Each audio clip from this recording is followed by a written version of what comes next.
when you tell them something, you better be able to deliver it, and it shouldn't involve anything more than a handshake, certainly not a signed piece of paper.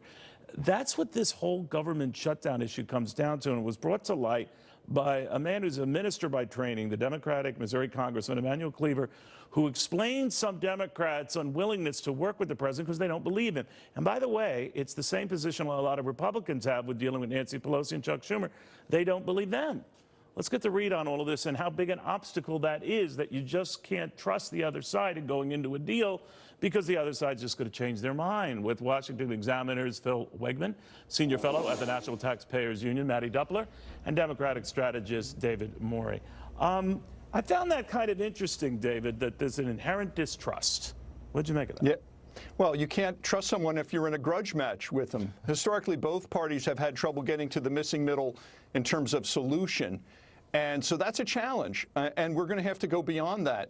You know, look at the two major legislative accomplishments of both administration, Obamacare and the tax cut. Not one opposition vote for the other side. You're right. That's the definition of gridlock. No, you're right about that. You know, Mattie, if there is inherent distrust on the part of even Republicans dealing with Democrats because they say they changed their mind on the wall when they voted for it before, and they voted for about 130 some odd miles of it under Barack Obama, and there's equal suspicion that is, you know, of Democrats with this president because he's gone back and forth on DACA, then what will it take to get a deal going? Well, I think what it takes is for an offer to be put on the table. I think the president made a really good move here this weekend by offering the Democrats something they've talked about a lot, and that's DACA protection. Well, they say, according to Cleaver, that he's offered that before, rescinded that before. They're afraid he's going to rescind something again. Right. Well, Democrats then, I think the onus is on them to explain what it's going to take for them to vote for anything. If that's their rationale, they could say they don't want to vote any legislation through because they don't believe the president will sign it. That, I think, to David's point, means that there's a lack of breakdown, a lack of trust. That's a little bit too nihilist, even for someone like me in Washington, D.C. I think Democrats need to take the president's offer at its face and negotiate from there. You know, they both have more common ground than they let on, Phil, but they don't let on.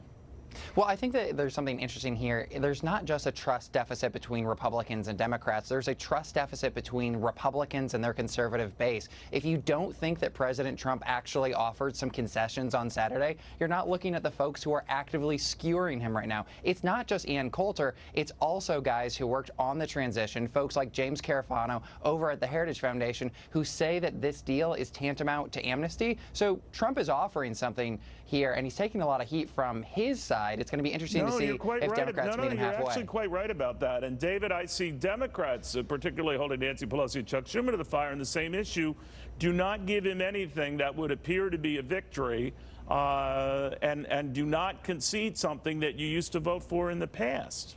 Yes, Neil. In some ways, there are four parties in the negotiating room. There's the president, the Democratic leadership, and both of their respective bases.